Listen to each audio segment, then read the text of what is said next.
What's up, everybody? This is the Sports League Podcast. Back for another week. I'm your host, Alex Leak, and this is going to be my 2026 NFL Mock Draft 4.0. It's the first week of April. The draft is less than a month away, and I know you're excited. I'm excited. We're all excited for this draft that is so close to getting here that we've been contemplating who's going to go where, what teams are going to improve and get these great prospects. It's such a great loaded draft class this year. Like I always say, the quarterback class is really the only weakness. It's loaded. So tons of talent, and I'm excited to see these teams improve and get some real talented players in this draft. So let's get into this. Let's not waste any time. I have some changes, not a lot of changes, but some interesting changes compared to my 2.0 and my 3.0. So let's get into this. The Raiders with the number 1 overall pick. They're going to take, everyone knows this, they're going to take quarterback Fernando Mendoza out of Indiana. 6'5", 235 quarterback, led the NCAA with 41 touchdown passes in 2025. He's a very accurate passer, underrated athleticism. He's not like Michael Vick or anything, but he's got sneaky escapability. And we saw that in the national championship game on that big 4th down that he converted with his legs. So, he's not afraid of the biggest moments. He plays his best in the biggest moments when it's needed to beat Penn State with that crazy play to beat them, that touchdown pass to win the national championship. When Fernando Mendoza's best was needed, he always stepped up. And, 16-0 record at Indiana, Heisman Award winner, national champion. What else can you say about this guy? He's just a winner, and the Raiders are in good hands drafting a quarterback like this. They traded away Geno Smith to the Jets. Geno Smith had a bad year last year. He led the NFL with 17 interceptions. So now he's on the Jets. The Raiders have signed quarterback Kirk Cousins this week. So this is the perfect situation for Mendoza to come in and sit behind a veteran quarterback like Kirk Cousins. It doesn't have to be for the entire rookie season. It can be, 4 games, 5 games, 6 games. And Cousins is good enough to at least keep the Raiders afloat until Mendoza's ready. He's a 500 quarterback. I think he was 12-10 as the Falcons starter. So, if he can go 2-2 or 3-3 and keep the team afloat until Mendoza's ready, then great. But I don't think Cousins is gonna start the entire 2026 season. People are like, there's not going to be any pressure on him. But there's always pressure, especially when you draft a quarterback like Mendoza, number 1 overall. There's going to be pressure from the media, from the fans, to get him out there, So we'll see how long the Raiders can keep Mendoza sitting. I think he's going to be on the field, quicker than some people expect.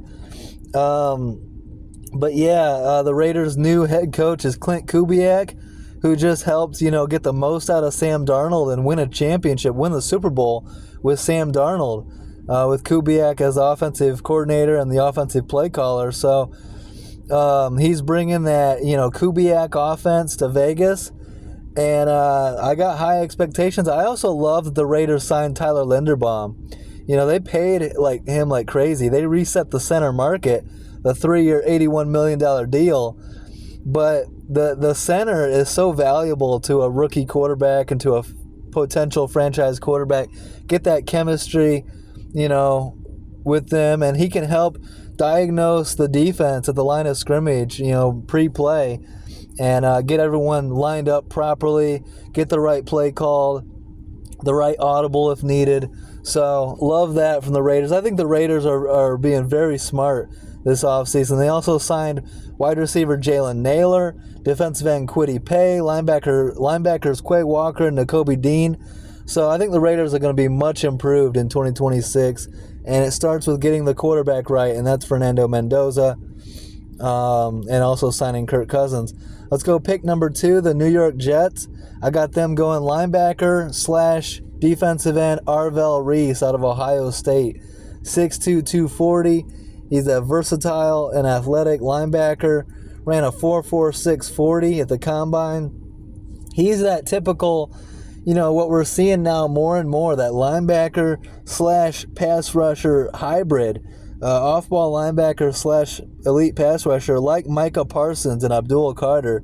And we know how valuable Micah Parsons has been in Dallas and in Green Bay. So I think this is the route the Jets go. Everyone's chasing the next Micah Parsons, and I think that's what the Jets are going to do here at number 2. Their defense needs to improve greatly.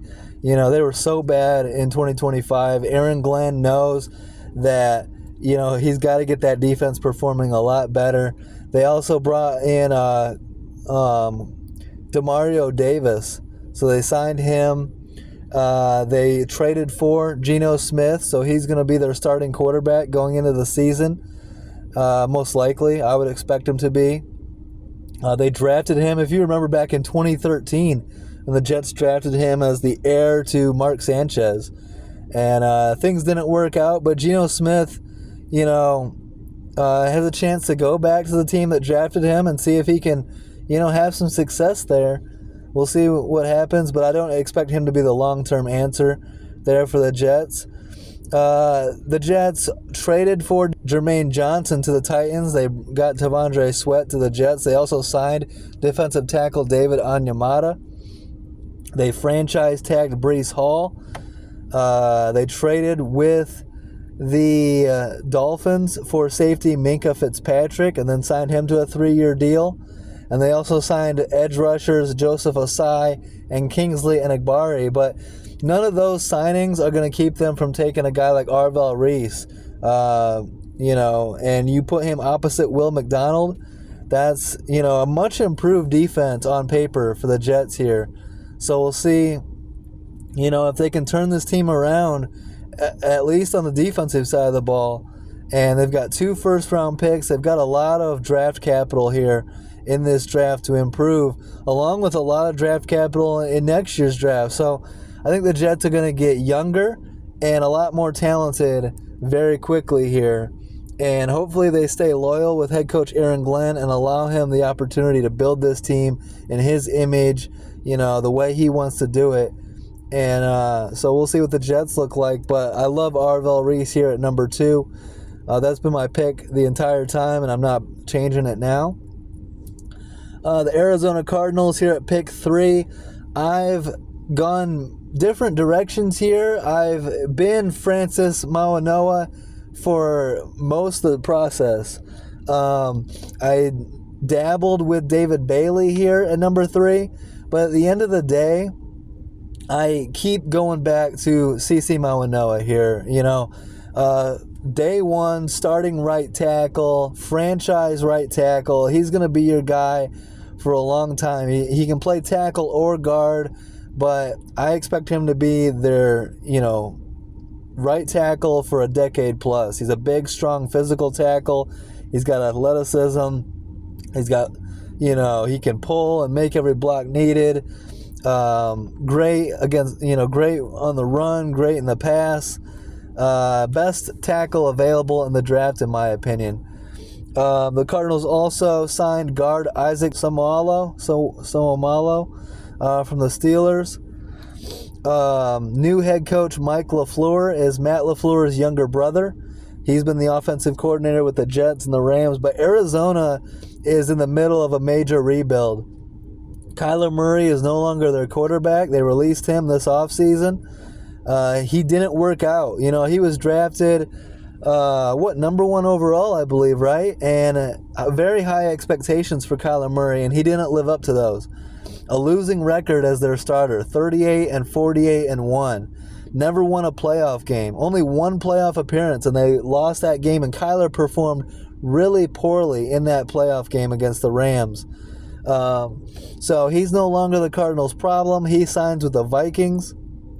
The Cardinals did sign Gardner Minshew and running back Tyler Algier. So, it's looking like the Cardinals are going to have Jacoby Brissett and Gardner Minshew at quarterback, which isn't ideal. But we'll talk about this later in the draft. They might take a quarterback early second round that could help them out.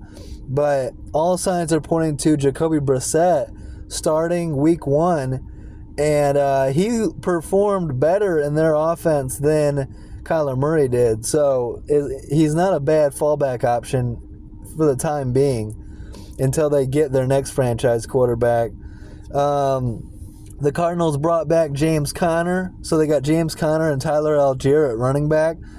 They signed wide receiver Kendrick Bourne to go with Marvin Harrison Jr. and Michael Wilson. So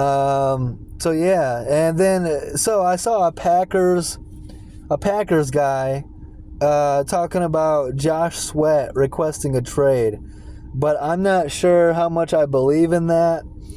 He was saying that, Josh Sweat was upset with Jonathan Gannon getting fired, but I don't think Jonathan Gannon was a very good head coach, so that doesn't really make a lot of sense to me. And I think Mac Wilson was the one that said cap to that, calling it, saying it's a lie. So I don't know if Josh Sweat is available or not, but I'm, trending towards I don't think he is available. So,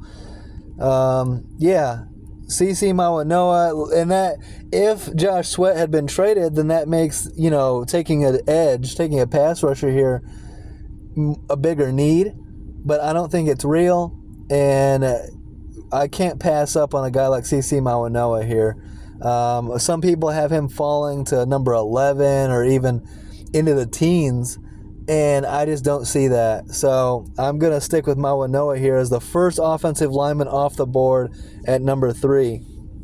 Let's go to the Tennessee Titans, and this is running back Jeremiah Love out of Notre Dame. 6 foot, 215, 4.36 40, same 40 time as Jahmyr Gibbs. And he's a bigger running back than Gibbs. He's considered the best running back prospect since Saquon Barkley or Bijan Robinson. That 4.36 40 is faster than Saquon and Bijan and Christian McCaffrey. 18 rushing touchdowns at Notre Dame last season. Doak Walker Award winner for the best running back in college football. Broke Jerome Bettis' total touchdown record at Notre Dame. This dude's the complete package. Elite running back, good pass-catching running back as well. He's the first running back that's going to go top 5 in the draft since Saquon Barkley. I mean, the Titans are hitting a home run here, and this is the best thing possible for a young franchise quarterback like Cam Ward, is to get that elite running back next to him. And that's really going to open up the offense and make everything easier for Cam Ward. The Titans are getting new head coach Robert Saleh comes over, and this is his second time as head coach. He didn't have a great, tenure with the Jets, just a 20-36 record. But I think he's going to have an opportunity to have more success here in Nashville with the Titans. He's got offensive coordinator Brian Daboll coming over with him, which I like. Dable's had success with Daniel Jones and Saquon Barkley with the Giants, led them to the playoffs. He had success with developing Josh Allen with the Bills. A lot of positives here for the Titans. The Titans were also busy during free agency, signing Wan'Dale Robinson, John Franklin Myers, corners Alontae Taylor and Cordell Flott. Jordan Elliott, Daniel Bellinger. The Titans were aggressive in free agency, and they're being aggressive in the draft. So I love what the Titans are doing. They're going to be much improved, so we'll see. But I love this pick for the Titans. Jeremiah Love, that's a no-brainer. That's an easy pick for the Titans. Let's go number 5 to the New York Giants. And this is linebacker Sonny Styles out of Ohio State. 6'4", 245, versatile athlete, former safety turned linebacker. He's an elite defender versus the run and the pass. He can sack the quarterback or he can drop into coverage. He's an off-ball linebacker with ball skills. And this is the craziest thing right here. Let me say this, and listen to me when I say this. Sonny Styles is a bigger, faster, stronger version of Ravens safety Kyle Hamilton. According to his metrics, 4.46 40. He outbenched him. He was faster. He's bigger. He's built, Like, how can you go wrong with a linebacker like Sonny Styles? And new Giants head coach John Harbaugh would know this athlete well, considering he coached Kyle Hamilton with the Ravens. And getting a guy like Sonny Styles, it's a need for the Giants, a linebacker, off-ball linebacker, and Sonny Styles fits that need perfectly. And he's so athletic and dynamic that he can affect the defense much more than your typical off-ball linebacker. So I love this pick for the Giants. They signed former Ravens Isaiah Likely and Pat Ricard in free agency. They also brought in linebacker Tremaine Edmonds from the Bears. And wide receiver Wan'Dale Robinson goes to the Titans. That's a big loss. He led the team with 92 catches last year, but they did bring in Darnell Mooney and Calvin Austin to replace him. I would love to go Carnell Tate here for the Giants, but you can't pass up on a linebacker like Sonny Styles. So I think this is a great pick for the Giants, and their new defensive coordinator, Denard Wilson, will love this guy.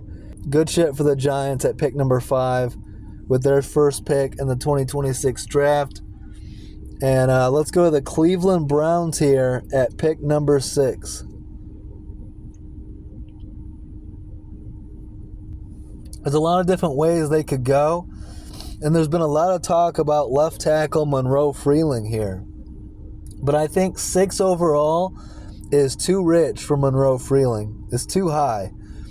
He's not a top 10 worthy pick. You can get him in the teens. You know what I mean? So, and that's the debate the Browns are having. Do we just take Monroe Freeling here at 6 because we need a left tackle? Or do we wait until our pick number 24 and get the best available there? So they're in a little bit of an odd situation here. In free agency, this offseason they traded for Titus Howard from the Texans. They signed center Elton Jenkins, guard Zion Johnson. They re-signed Tevin Jenkins. So they've put a lot of priority to the offensive line this offseason. So Monroe Freeling would make sense. But at the end of the day, I'm going with the Ohio State wide receiver Carnell Tate. Add him to Jerry Jeudy and Isaiah Bond and Cedric Tillman, and that gives whoever their quarterback is going to be the best chance to succeed. And that's why I like addressing the offensive line as well. You got running back Quinshot Judkins. You got tight end Harold Fannin. A lot of young talent on this Browns team, and Carnell Tate just adds to it.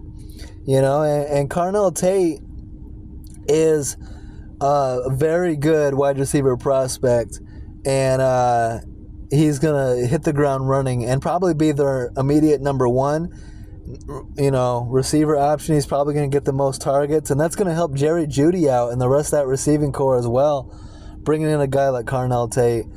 I expect, new head coach Todd Monken for the Browns comes over from being the Ravens offensive coordinator. He was the Georgia offensive coordinator when they were winning national championships over there. I expect Deshaun Watson to be the starter going into week 1, but I think Shedeur Sanders is going to get some starts in 2026 and push. Deshaun Watson hasn't been the same since 2019, 2018 with the Texans. So I don't know if we're ever going to see this, Deshaun Watson of old. And even when he was healthy a couple years ago, he didn't look the same at all. So Shedeur Sanders might end up being the starter. We'll see what direction the Browns go at quarterback. But considering how much money Deshaun Watson is still owed, I think politics is going to play a role in him starting the season, as quarterback number 1. But yeah, we'll see what the Browns do. They signed Quincy Williams, a linebacker, and we'll see if they end up getting that left tackle that they need to solidify the offensive line.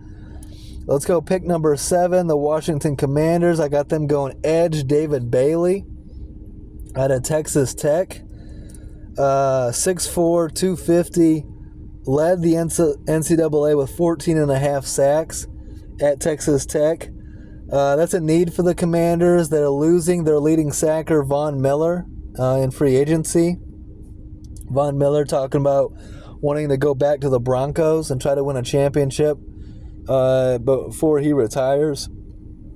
The Commanders did sign linebacker Odafe Oweh and K'Lavon Chaisson in free agency, but neither of them are good enough pass rushers that's going to keep you from taking David Bailey. This is a great pick for the Commanders here at 7 to have David Bailey still available. I think I got him ranked like him and Ruben Bain are ranked very similarly, and you really can't go wrong taking either one of these guys. Commanders head coach Dan Quinn knows he needs to improve that defense, and pass rush is their number one need this offseason. They did sign linebacker Leo Chenal from the Chiefs. But here's a concern that I do have for the Commanders is they lost offensive coordinator Cliff Kingsbury to the Rams, and their new offensive coordinator is David Blau, who's never called plays before, doesn't have any experience, so I'm not super excited about David Blau for Jaden Daniels in the offense. So we'll see how he does for the Commanders, but I got my concerns there. But hopefully for Dan Quinn, he can at least get the defense up and running. An interesting stat here, Bobby Wagner, the linebacker, wants to play in 2026. He's a free agent. He only needs 60 tackles to break Ray Lewis's all-time tackle record. That's insane. I never would have thought I'd see Ray Lewis' tackle record go down so quickly. And Bobby Wagner has been performing at a very high level forever in this league. And shout out Bobby Wagner. That's an incredible stat. The Commanders did sign running back Rachaad White and tight end Chig Okonkwo in free agency. And there's some news or some rumors about potentially getting wide receiver Brandon Ayuk from the 49ers. He was college teammates with Jaden Daniels, so we'll see if that happens or not. Wide receiver is a need for the Commanders, but I got to go David Bailey here at pick number 7 and improve that D-line, that pass rush. So let's go to the Saints at pick number 8, and this is... I've been going, originally I was going Jeremiah Love here when he was still available. Now he's going much higher. I was, wide receiver is definitely a need here. But I got the Saints going edge defensive end Ruben Bain out of Miami. 6'3", 275. This dude is a monster. And when in the biggest games, he performed his best. In the playoff games last year, in 4 playoff games with Miami, he recorded 5 sacks and played a big role in Miami's championship run to get to the national championship game. So this would be a great addition for the Saints here at pick number 8. They were unable to agree on a new deal with veteran defensive end Cameron Jordan. So he's a free agent. Well, they're still trying to bring him back, but they haven't been able to agree to anything yet. So edge is a need, based on that as of right now. They still do have Chase Young coming off a career-high 10 sacks in just 12 games last year. His big thing, can he stay healthy? But he is starting to perform at a higher level. And then you got Carl Granderson with 6 sacks. So I think edge is a need. And how do you pass on a guy like Ruben Bain here? Now, Chiefs fans who pick at number 9, they're not happy the Saints are going 8 here. And but we'll get to that here in a second. Chiefs would love to get Ruben Bain, and for that reason alone, if you're the Saints, I think it's worth taking a guy like Ruben Bain. They need to improve. They only went 6-11 last year, which was actually a little bit better than I thought they would do, with rookie head coach Kellen Moore, offensive coordinator Doug Nussmeier, defensive coordinator Brandon Staley. They signed running back Travis Etienne in free agency, and he'll be their number 1 running back. They signed guard David Edwards, tight end Noah Fant, linebacker Caden Ellis, all in free agency. So, yeah, you would love to go wide receiver here. Tyler Shuck's development should be priority number one. But with a pass rush is a need, and with a guy like Ruben Bain here, how do you pass on him? So you got to go Ruben Bain here if you're the Saints. Let's go pick 9 with the Kansas City Chiefs. And this is a tough one. The Chiefs are in a tough spot with both of these picks. I think Kansas City would love to trade up like twice in this draft. Like number 9, who do you take? And I think Chiefs fans are hard to make happy here because Chiefs fans want a pass rusher. They want either Ruben Bain or David Bailey here. And none of them are available, according to how my mock's gone so far. They could potentially try to trade up with the Cleveland Browns or something like that. But I'm not doing that in this one. So I ended up taking right tackle Spencer Fano. And I know Chiefs fans are going to hate it, but it is what it is. They released Jawan Taylor and saved $20 million under the cap with him. They do have Jalen Moore, who could start at right tackle, if that's the case. But and then Fano does have short arms, much like Will Campbell. So this isn't ideal, but I think he's a day one starter at right tackle if you plug him in. And then he could potentially move inside to guard at some point if you need as well. So he has some versatility. Obviously, you want to protect Patrick Mahomes, right? He's coming off a torn ACL, a rough year last year, and that's got to be priority number one. But they also want to improve that D-line. Chris Jones is getting older.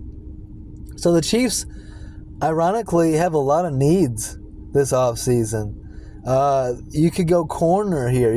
I've been going Mansour Delane here a lot, but Chiefs fans don't want to go corner this high either. So it's a little bit of a conundrum for Kansas City and trying to make their fans happy. They did bring back Eric Bieniemy to be their offensive coordinator and replaces Matt Nagy. Travis Kelce re-signs with the team, so he's going to be back for 2026. The Chiefs signed corner Kader Kohou and safety Alohi Gilman in free agency. And they also signed running backs Kenneth Walker and Amari DiMercado. And Kenneth Walker is a Super Bowl MVP for the Seahawks. So that's a big boost at running back, both those guys. That's going to help the offense out a lot. Kansas City's getting a hell of a running back in Kenneth Walker. And as long as DiMercado, remembers to cross the goal line with the football, he's got some talent as well. So, but corner's a need, right? They traded away Trent McDuffie to the Rams. They lost Jalen Watson to the Rams as well. So that's their top 2 corners. So corners a need as well. And I do like the Chiefs brought in Justin Fields. They traded with the Jets for Justin Fields, and he's not going to be your typical backup quarterback who just sits on the sideline all game. I think I could see Andy Reid and Eric Bieniemy figuring out interesting and creative ways to get Justin Fields involved in the offense, with some trick plays and some, interesting design plays to get him involved or even have him as a decoy in that offense. So I love that addition of bringing in guys like Justin Fields and Kenneth Walker and some interesting, creative, weapons for that offense. So yeah, I don't blame you, Chiefs fans, if you're unhappy with Spencer Fano. Ideally, you want to get a pass rusher here, but the Chiefs are in an interesting spot here at pick 9. So we'll see what they do, but I got them going Spencer Fano in my mock draft 4.0. But I do expect the Chiefs to be a lot better in 2026. Now, let's round out the top 10 with the Cincinnati Bengals taking safety Caleb Downs out of Ohio State. 6 foot, 205, elite playmaking safety will instantly improve this defense. He's great in coverage. He's a great tackling safety. He's a ball hawk, but he also brings physicality. And the best part, he's a defensive leader. He's a high IQ football player. And that's going to instantly improve this defense. They lost Geno Stone in free agency. And so this is a replacement for him. And if you remember, when the Bengals went to the Super Bowl, their defense was pretty good. And it's fallen off ever since they lost safety Jesse Bates in free agency. So Caleb Downs is that guy. And he's going to bring not just elite play at the safety position, but leadership and intangibles and IQ to a defense that is in desperate need of all those things. And Al Golden knows that defense needs to improve. And, they were so bad last year. So, and this is the first step to improving that defense. They also signed defensive tackle Jonathan Allen, defensive end Boye Mafe, and safety Brian Cook in free agency. But they did lose defensive end Trey Hendrickson to their division rival, the Baltimore Ravens. I'm sure Bengals fans aren't super happy about that, having to block Trey Hendrickson twice a year, with him trying to chase down Joe Burrow. But, Caleb Downs is a hell of an addition to that defense. So Bengals fans have to be happy with that. Let's go pick number 11. And the Dolphins here have so many holes. This roster is completely depleted. You could go left tackle. You could go wide receiver. You could go pass rush. You could go across the board. The Dolphins have needs at literally every position. So in this spot, this is, to me, one of their biggest needs. I go corner Mansour Delane out of LSU. 6', 190. He's an excellent man corner with elite tackling skills. They did sign, 3 corners in free agency. Darrell Baker, Alex Austin, Marco Wilson. But none of those guys jump off the screen. None of those guys excite me. And Storm Duck is a starter right now, and he doesn't excite me either. So Mansour Delane would instantly be your number 1 corner if you bring him in. This is a whole new regime here with head coach Jeff Hafley. The GM comes over. It's like the Packers, right? A whole new Packer crew. They also brought over quarterback Malik Willis from Green Bay. So I've been calling them the Pac Fins. My co-host Amanda has been calling them the Wisconsin Fins. We're, getting creative with our nicknames for this team, but it's going to be interesting. It's a whole new regime here in Miami. They brought in fullback Alec Ingold, wide receivers Jalen Tolbert and Tutu Atwell, but this is a rebuild, and the Dolphins aren't going to be super competitive right away in 2026. This is going to be a 2 to 3 year rebuild here. And hopefully Malik Willis can be the guy, but we'll see what it looks like here for the Dolphins. But it's going to be a little bit of a process, so be patient, Dolphins fans, and hopefully they build it the right way and get this team turned around and try to win a playoff game for the first time since, the year 2000, right? So it's a long-ass drought. And hopefully they get it right this time. Let's go to the Dallas Cowboys at pick number 12. And this is where I'm going. Corner Jermod McCoy out of Tennessee. 6'1", 190. And before you freak out and say, bro hasn't played since 2024. He tore his ACL. There's been concerns about his ACL. How do you take a corner coming off a major injury this high, right? Well, those concerns were relieved after an excellent pro day by Jermod McCoy, where he ran a 4.38 40 and showed off his 38-inch vertical. So that eliminates my concerns. I think Jermod McCoy, now that he's healthy and he's proven that, he's worthy of going this high. And you plug him in with Deron Bland and Savon Ravel. And that secondary is immediately improved. And McCoy is going to be a great addition to that defense. And you've got new defensive coordinator Christian Parker coming over from the Eagles, who's been a DB coach. He's going to love this guy. So I think this is a great pick for the Dallas Cowboys. They signed Kobe Durant in free agency, along with safeties Jalen Thompson and P.J. Locke. So this defense is improving quickly, you know.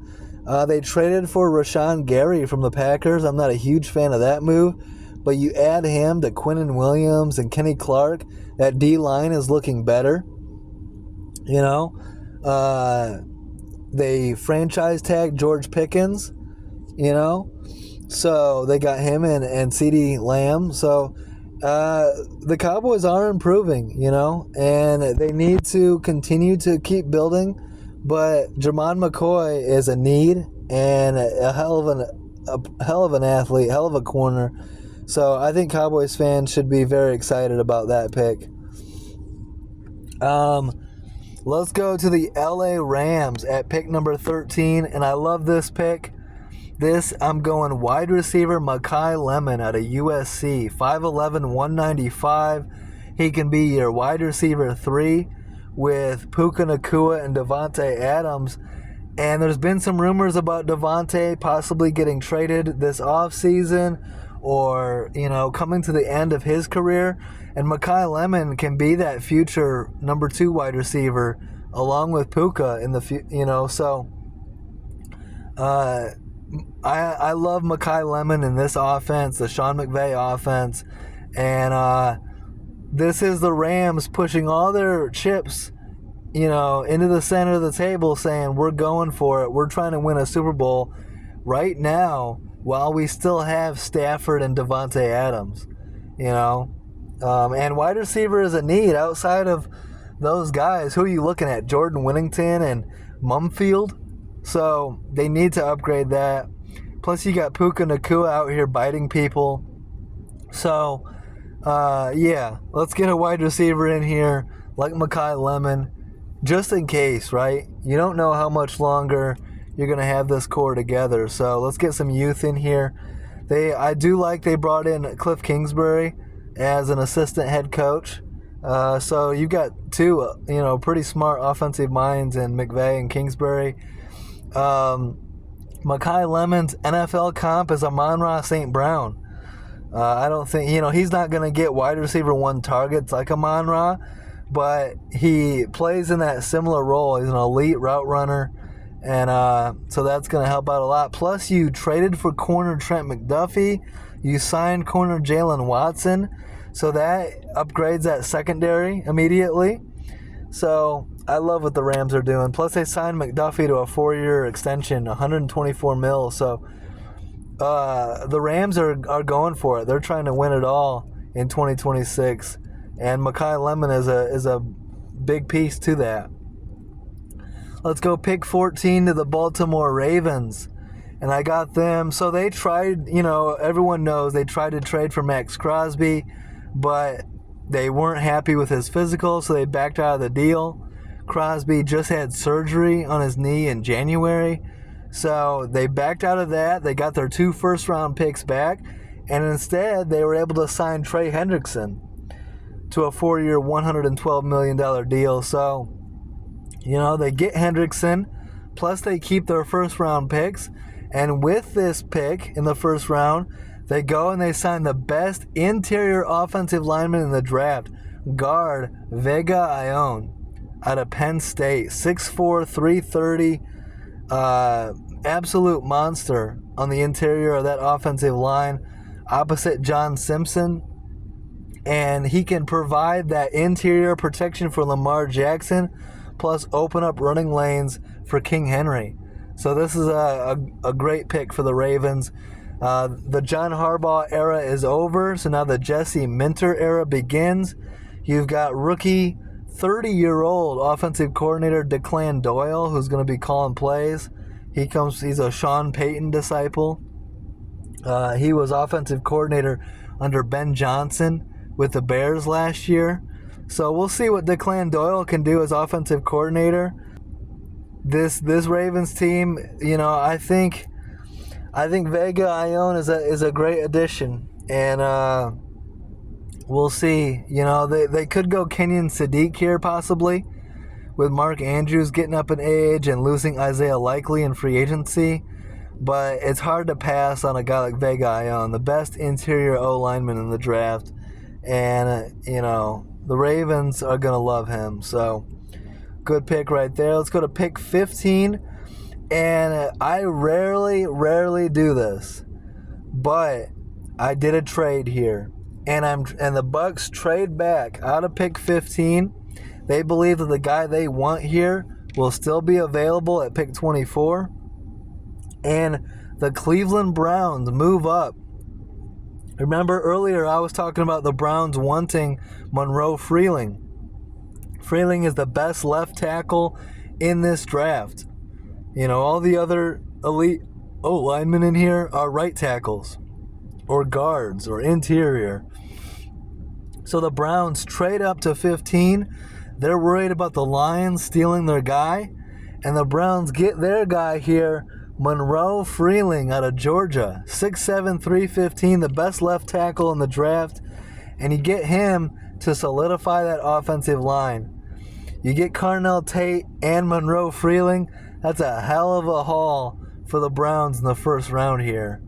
And the Bucs get some more draft picks and move back to, pick 24. I love this for Cleveland. If they can come away in the first round with Carnell Tate and Monroe Freeling, Browns fans should be doing backflips. They should be excited. So I love that for Cleveland. Let's go pick 16 for the New York Jets. And I'm giving them wide receiver Jordan Tyson out of Arizona State, 6'2", 200, number 2 wide receiver next to Garrett Wilson. That's a hell of a duo. Arguably, Jordan Tyson is the best wide receiver in this draft class. But the big concern is his injuries. He's been hurt a lot in college. And so some people are saying those injury concerns are overblown. Others are saying, I wouldn't touch him. But wide receiver is a need, and the Jets, are kind of in this position with a lot of draft picks that they can kind of take a risk and get a guy with a high upside, high ceiling, low floor. But, hopefully Jordan Tyson can be that guy, and I believe it was Mel Kiper saying, look, this is a guy, the reason he was hurt as often as he was is because he was playing through injury.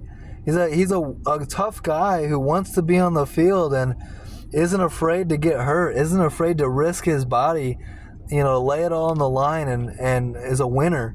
So, I think the Jets would like a guy like Jordan Tyson. If he can stay healthy, this would be an absolute steal. Pair him up with Garrett Wilson, move Adonai Mitchell to number 3 wide receiver where he is a much better fit. You trade for quarterback Geno Smith, you give him some weapons. The Jets have multiple picks here early on in the draft, so they can go back later in the first and or later, in this draft and get corner. They could go corner here as well. I mean, corner's obviously a need, but they did sign Nahshon Wright in free agency, who had a career-high 5 interception with the Bears last year. And everyone knows this Jets team, the first team in NFL history last year to go the entire season without recording an interception. So, head coach Aaron Glenn, he's going to emphasize that and address the corner. I like adding Nahshon Wright. I like adding Jordan Tyson here. And don't worry, Jets fans, we're going to get you a corner here in the draft soon. But you got Arvell Reese and Jordan Tyson. That's a hell of a 1-2 picks in the first round. Let's go pick number 17 with the Detroit Lions. And the Lions were in a great spot, hoping Monroe Freeling was going to fall to them here. But he doesn't. And, what made me more comfortable here is that the Lions are saying, from everything that I've heard, that they're going to move Penei Sewell from right tackle over to left tackle with Taylor Decker, getting released and no longer on the team. So move Penei Sewell to left tackle. So then that opens up your need at right tackle. This is where I have the Lions taking right tackle Blake Miller out of Clemson. 6'7", 315. Reliable as it gets. He didn't miss a start in 4 years at Clemson. He's an excellent run blocking right tackle who can help open up holes for now number 1 running back Jahmyr Gibbs and number 2 running back Isaiah Pacheco. And, you're putting all a lot of the emphasis on Jahmyr Gibbs now, expecting him to take the next step, be that Barry Sanders running back of the future for the Lions here. So why not get an elite run blocking tackle in Blake Miller? The Lions are retooling their offensive line after losing Dan Skipper and Graham Glasgow to retirement and Taylor Decker getting released. They got a new offensive coordinator, Drew Petzing, comes over from the Cardinals. He's got a run-based offense. So the Lions seem to be, pivoting into more of a run-first offense. So keep an eye on that.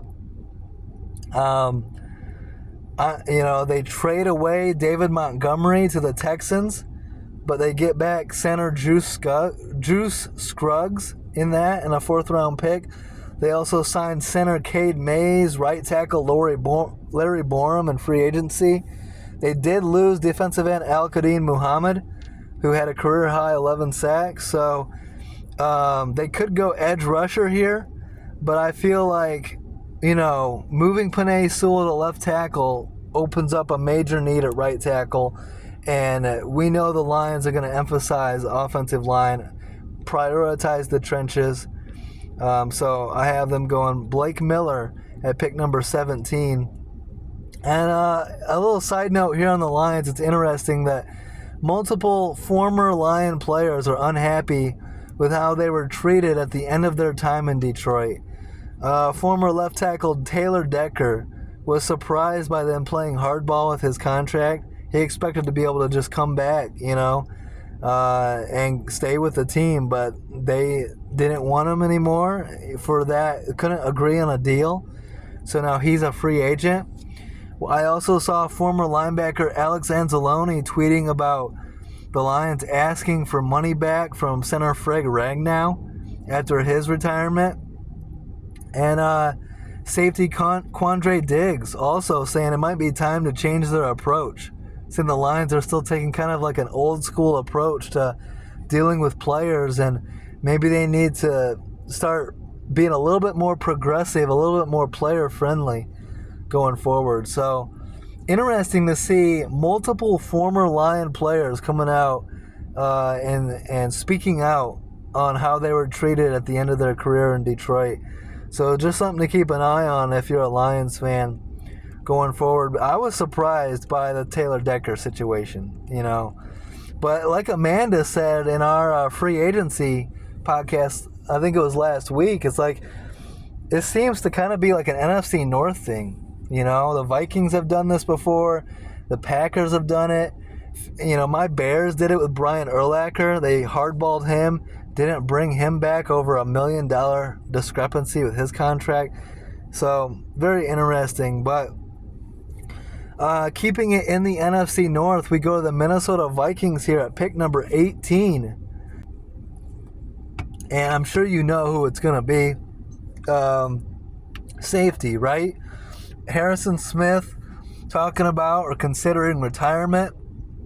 He got like a standing ovation at the end, of the season last year. Everyone expects him to retire. He hasn't retired yet. But the Vikings are going safety Dylan Thieneman out of Oregon, 6 foot 200. And even if Harrison Smith does come back for one more year, Thieneman can either sit and learn from him or start immediately. And he's a hell of a safety prospect. He's going to fit the Brian Flores defense perfectly. And the Vikings are in a little bit, they're in an interesting situation here. They bring in Kyler Murray to compete with J.J. McCarthy for the starting quarterback position.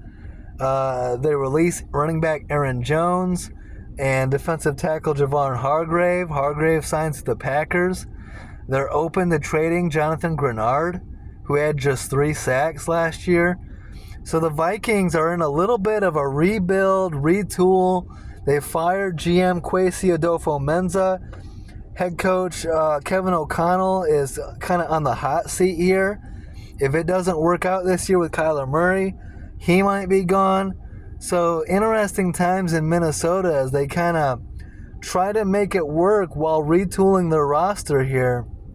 I'm not so sure how it's going to work out. Let me ask you guys, how do you see their quarterback position? Kyler Murray and J.J. McCarthy are going to compete. Whoever wins that, do you have a ton of confidence in either one of them? Because I don't.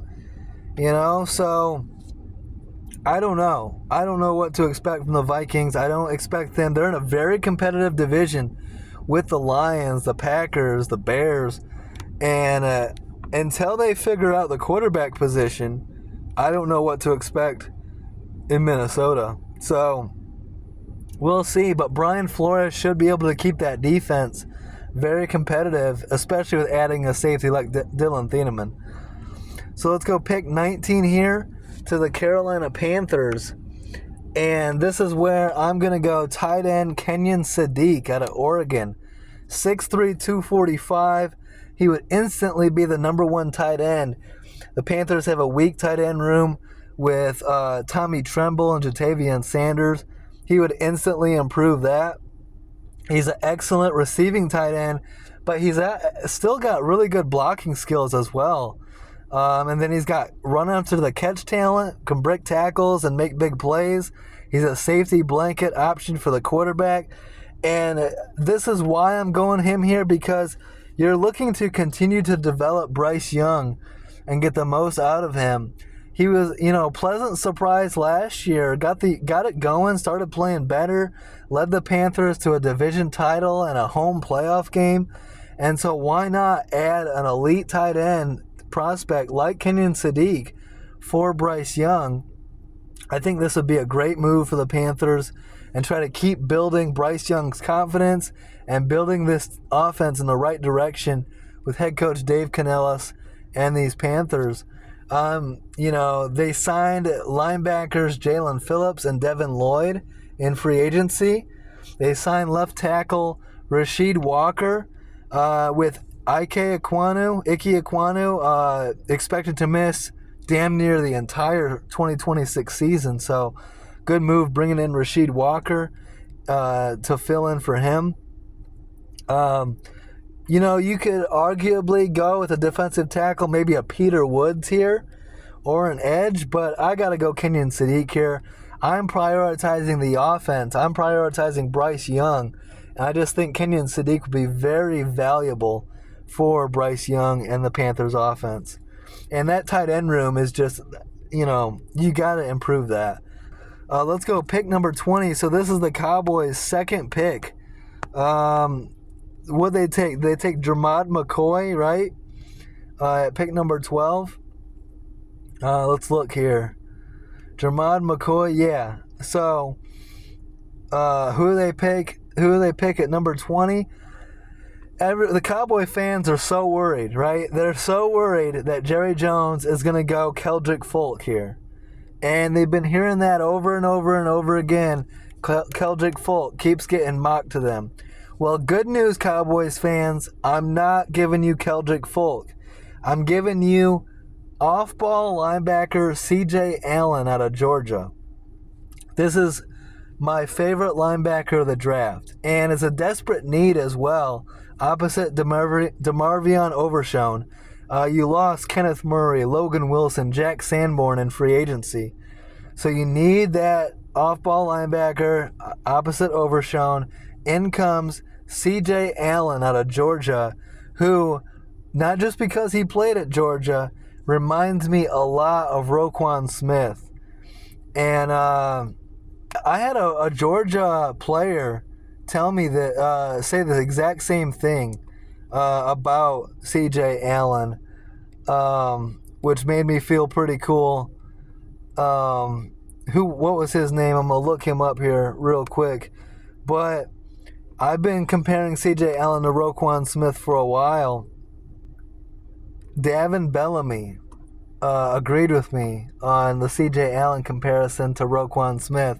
So I think this is an excellent for the Cowboys. If you can come away from first round with Jermod McCoy and C.J. Allen, that is an excellent haul.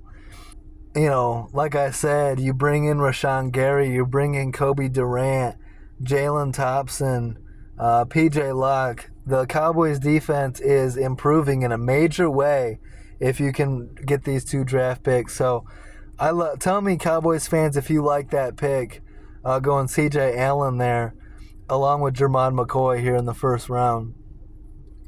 Let's go pick 21 to the Pittsburgh Steelers. I got them taking left tackle Caden Proctor out of Alabama, 6'7", 350. Some concerns about Broderick Jones. Will he be returning after 2026? They lost left guard Isaac Samalo to the Cardinals in free agency, so they got a need there. So you can draft Caden Proctor here, move him inside to left guard in, that hole, and then if Broderick Jones isn't back in 2027, you can move Caden Proctor over to left tackle potentially, or keep him at guard. Either way, but Caden Proctor is an absolute behemoth. He's a monster, and he's versatile, and he could be a hell of a guard, and he could be an excellent tackle as well. So it's a win-win, honestly. I think he's a really good fit here. You got new head coach Mike McCarthy. You traded for wide receiver Michael Pittman to go opposite DK Metcalf. So that's a big addition. I was screaming at the Steelers all season last year to bring in a number 2 receiver to help out Aaron Rodgers and DK Metcalf, and they wouldn't do it. And so I love that they added Michael Pittman this offseason. He led the Colts with 80 catches, right? So he's going to be a nice addition. They brought in Patrick Graham as their new defensive coordinator over from Vegas. They signed running back Rico Dowdle. So, and then they signed defensive tackle Sebastian Joseph Day, corner Jamel Dean, and safety Jaquan Brisker in free agency. So I like what the Steelers have done this offseason. I expect Aaron Rodgers to be back. And if you draft someone like Caden Proctor, that's going to help Aaron Rodgers with that offensive line. And now you've got some more pass-catching weapons. So I love this for the Steelers at pick number 21. Let's go to the LA Chargers here at pick number 22. And I've been going Vega Ione here for the longest time, but I don't think he's going to be available here. I think that his draft stock keeps going up, and I don't think he's going to fall into the 20s. I think he's going to go in the teens. In this mock, I got him going to the Ravens at pick number 14. So because of that, Vega would be a perfect fit here for these Chargers. So I went defensive tackle Caden McDonald out of Ohio State, 6'3", 325. You pair him up with Dalvin Tomlinson, and that's 2 big-time run stoppers in the middle of that defense. So that's Jim Harbaugh prioritizing the trenches, which we know he does no matter where he's at, whether it's the 49ers or Michigan or the Chargers. He's going to prioritize the trenches. And you add Caden McDonald and Dalvin Tomlinson. That's an elite run defense there at defensive tackle. And in a division like the AFC West, now you've got Kenneth Walker on the Chiefs, Ashton Jeanty with the Raiders, J.K. Dobbins on the Broncos with R.J. Harvey. You know these teams want to run the ball. So why not get some run stoppers on this D-line. So I love this for the Chargers. The Chargers also bring in offensive coordinator Mike McDaniel from the Dolphins. And I can't tell you how much I like that as well. I was never a big fan of Mike McDaniel as a head coach, but as an offensive coordinator under Jim Harbaugh, and they can bounce ideas off of each other and work together to build offensive game plans, I love that. I think that's a hell of a combination. Old school and new school, right? So, and I think that's going to benefit both of them too in the future. So, I love what the Chargers are doing this offseason. They also signed Tyler Biadasz and Cole Strange in free agency. I love what they're doing. Also, fullback Alec Ingold, running back Keaton Mitchell, tight end Charlie Kolar. They re-signed Khalil Mack. So, I love what the Chargers are doing. Honestly, this might be a hot take. I think the Chargers win the AFC West in 2026. I said that last year too, and I was wrong. But I think they're a year away, and I think this is the year. The Chiefs, we'll see how good they are. Looking to bounce back after a disappointing 2025. Patrick Mahomes coming off a torn ACL. You got the Broncos retooling, bringing in Jalen Waddle. But they've got a first-time offensive play caller as well in Davis Webb. So that division is going to be very competitive. The Raiders are getting better as well. And we'll see who wins that division. But I think the Chargers have just as good of a chance as anybody with Justin Herbert. And again, I love that combination of Mike McDaniel to go with Jim Harbaugh. Let's go to the Philadelphia Eagles at pick number 23. And this is where I have them going. Safety Emmanuel McNeill-Warren out of Toledo. 6'3", 200. You put him opposite Andrew Makuba. They traded away safety Sidney Brown to the Falcons. They lost safety Reed Blankenship to the Texans. So this is a need for the Eagles. They could go offensive line here, but they can also wait until the second round for a right tackle. They also might need wide receiver. A lot of talk about them trading away A.J. Brown after June 1st. So we'll see what happens there. They've got some offensive line, it's kind of in flux. You got Lane Johnson and Landon Dickerson both considering retirement, but coming back for one more year. New offensive coordinator Sean Mannion comes over from the Packers. He was their quarterback coach. They fired Kevin Patullo. I'm not a big fan of Kevin Patullo or Sean Mannion. So the Eagles are going to need to figure out their offense. Hopefully Mannion can do a better job than Patullo, but they got to get this offense going. Defensively, with Vic Fangio, he's going to love Emmanuel McNeill-Warren. He's a hell of a safety prospect, and keep that defense rolling.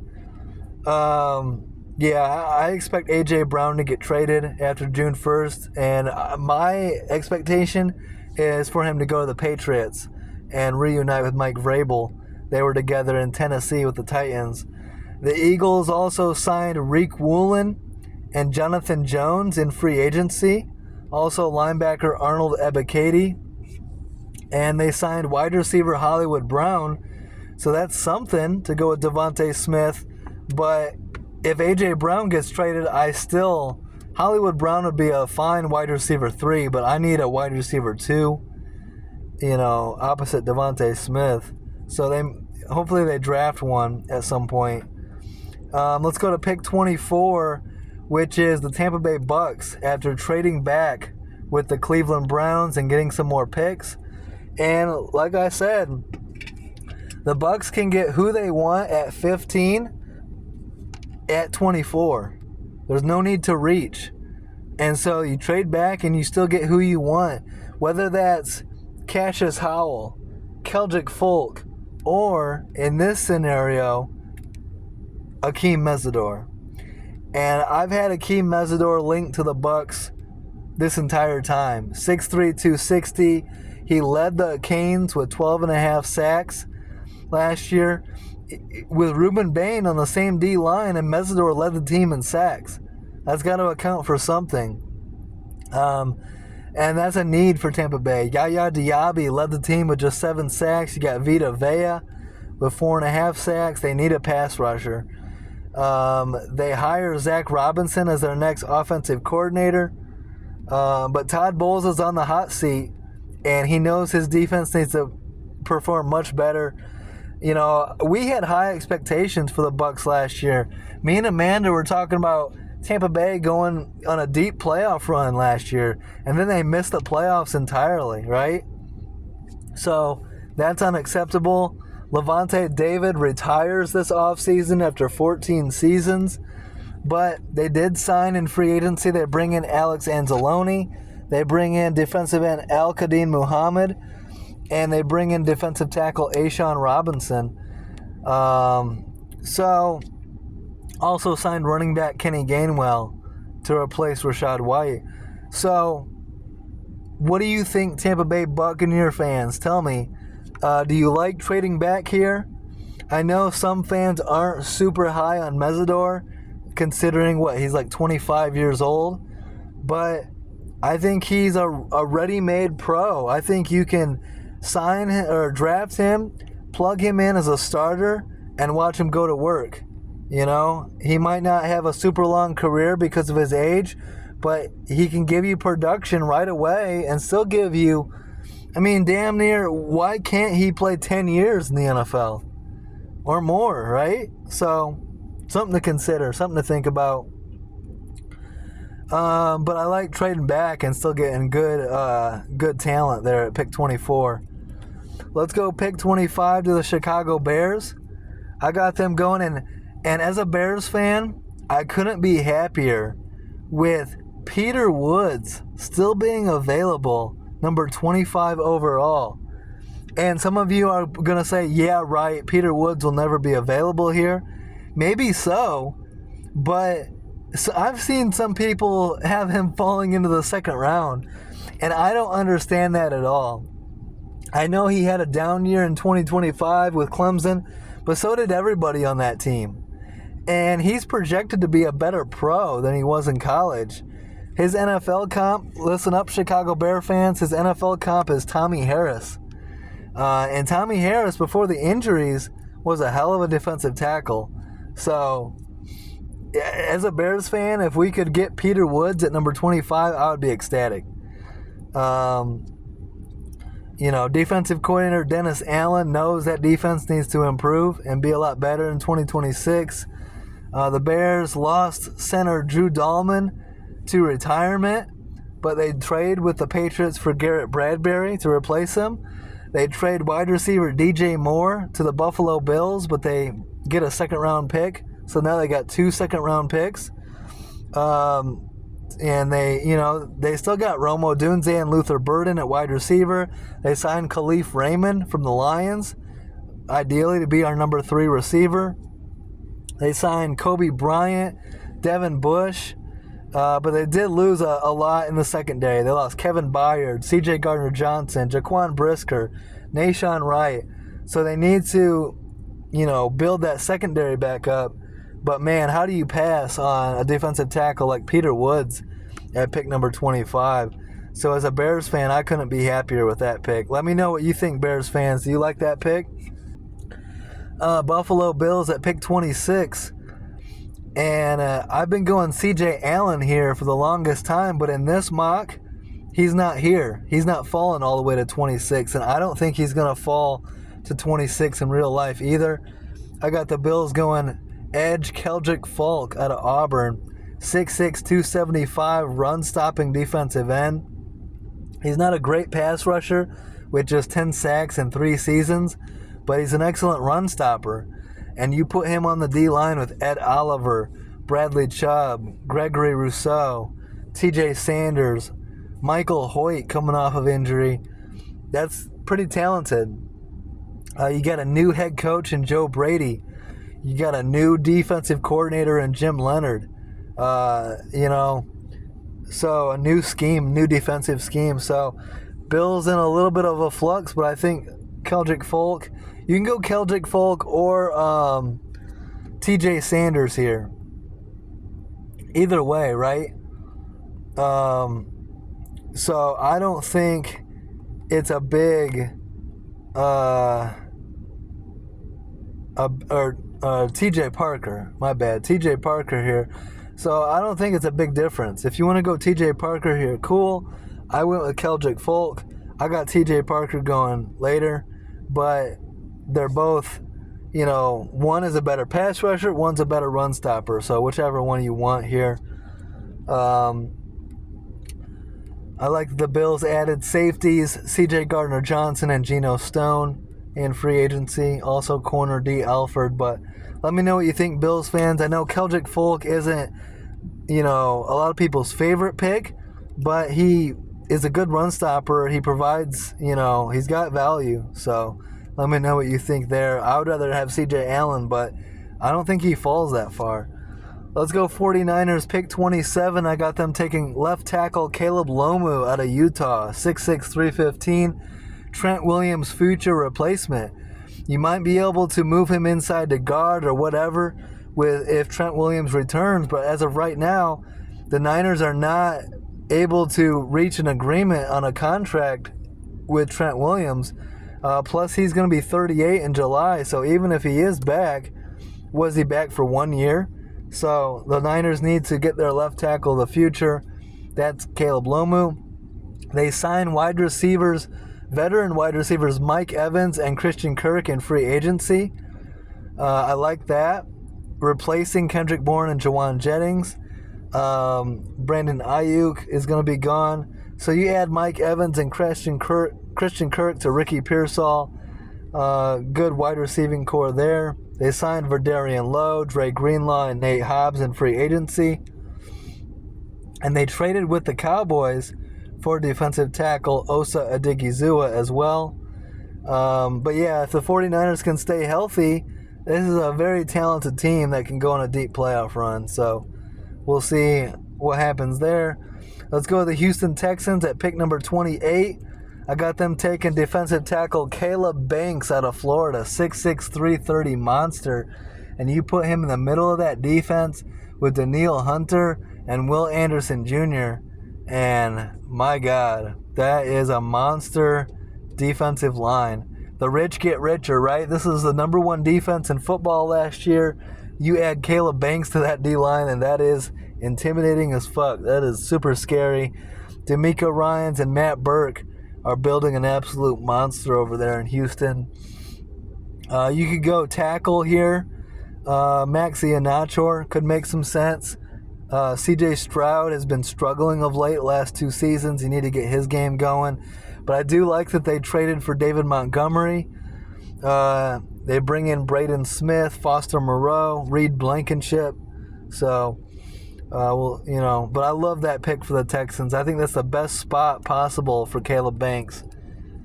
Let's go to the Kansas City Chiefs at pick number 29. I got them taking corner Colton Hood out of Tennessee, 6 foot 195. You pair him up with Christian Fulton and Kader Kohou.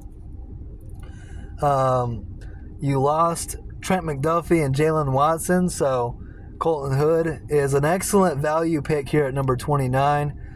Let's go to pick number 30, where the Broncos trade this pick to the Miami Dolphins for wide receiver Jalen Waddle. So the Dolphins now own this pick, and with the Dolphins, I'm going wide receiver Denzel Boston. He would be immediately their number one wide receiver. I mean, they don't have anything at receiver.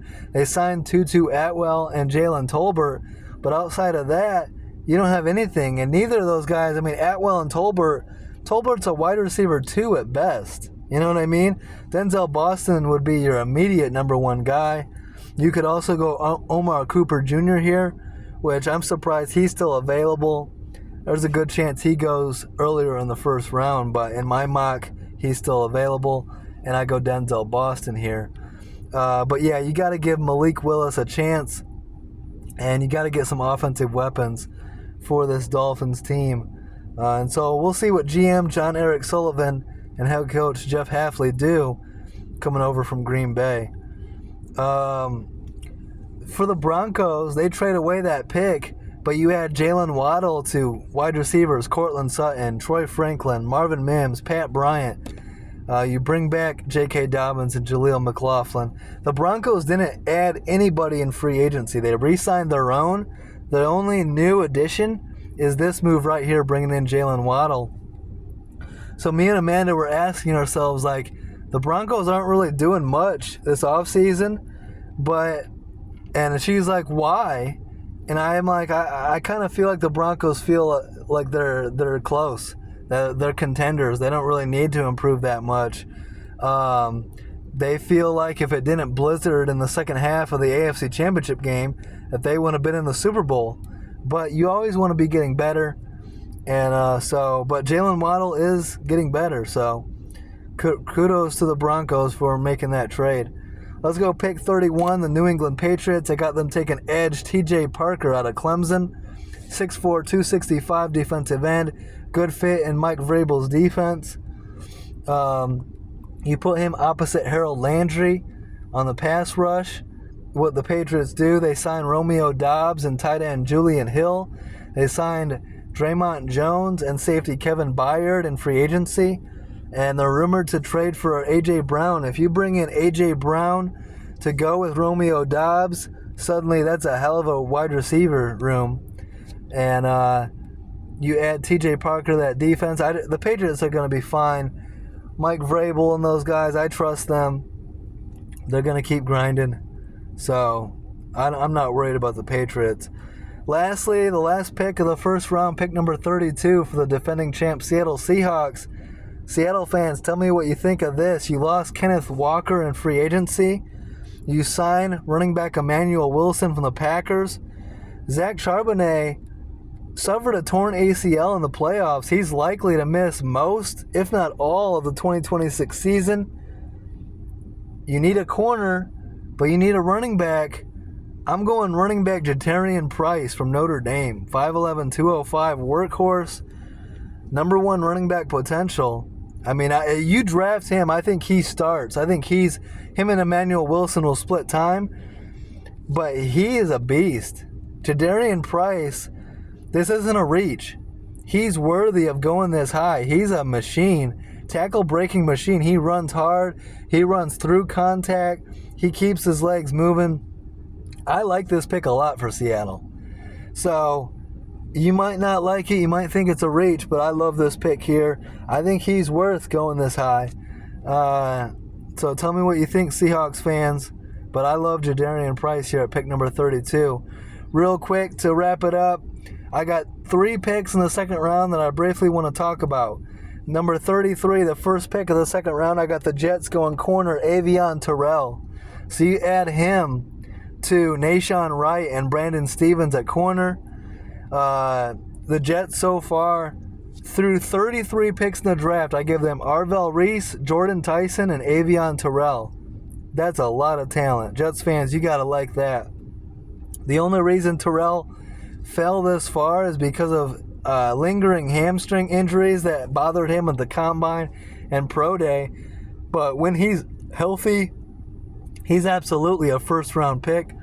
And in my opinion, a top 20, 25 pick. You know what I mean? And he's a ball hawk corner. He had 8 forced fumbles and 3 interceptions at Clemson. And this is a Jets defense that is in desperate need of takeaways. Pick 34, the Cardinals. I got them taking quarterback Ty Simpson out of Alabama. He can sit behind Jacoby Brissett and Gardner Minshew and develop while the Cardinals continue to rebuild. I think this would be the best spot for Ty Simpson. He can learn from, behind Jacoby Brissett and Gardner Minshew. They got new head coach Mike LaFleur, OC Nathaniel Hackett. I think this would be a great spot for Ty Simpson to, sit back, develop, get better, and wait for his opportunity. Lastly, pick number 36 for the Raiders. Let me say this. I don't think this guy will still be available here at all. I think he's a first-round pick. I think he goes well before this. But in this mock, he's still available, and I would love this to keep the natural chemistry. Fernando Mendoza, wide receiver Omar Cooper Jr. from Indiana. You bring him to the Raiders with Mendoza, and you keep that natural chemistry, and that would be awesome. It's a need for the Raiders to get another wide receiver. They did sign Jalen Naylor in free agency to go with Jack Besh and Trey Tucker and Brock Bowers and those guys and Ashton Genty.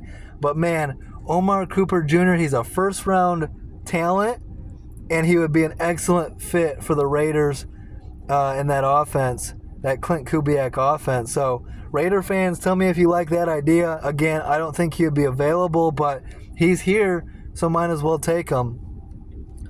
But yeah, this is my mock draft 4.0. The draft is less than a month away. I'm excited. I know you guys are as well. Let me know what you think. Leave comments. Tell me if you hate my pick or if you love my pick. But this is a fun draft, and I'm going to be doing at least one more mock before the draft. I'll be doing a final mock right before the draft. I pride myself on getting as many picks right as I can. And stay tuned. I think 2 weeks from now, we're going to be having former New York Jets scout Daniel Kelly. He's known on Twitter as First Round Mock. He's got some kind of crazy out there takes, but he's a hell of an interview. He'll be a second time on my show. Last time I had him on, it got a ton of views.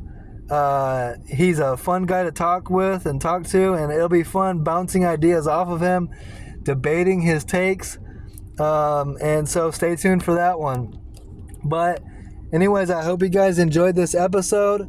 Don't forget to like, subscribe, leave a comment. Let me know what you think, and have a great week, guys. Peace out.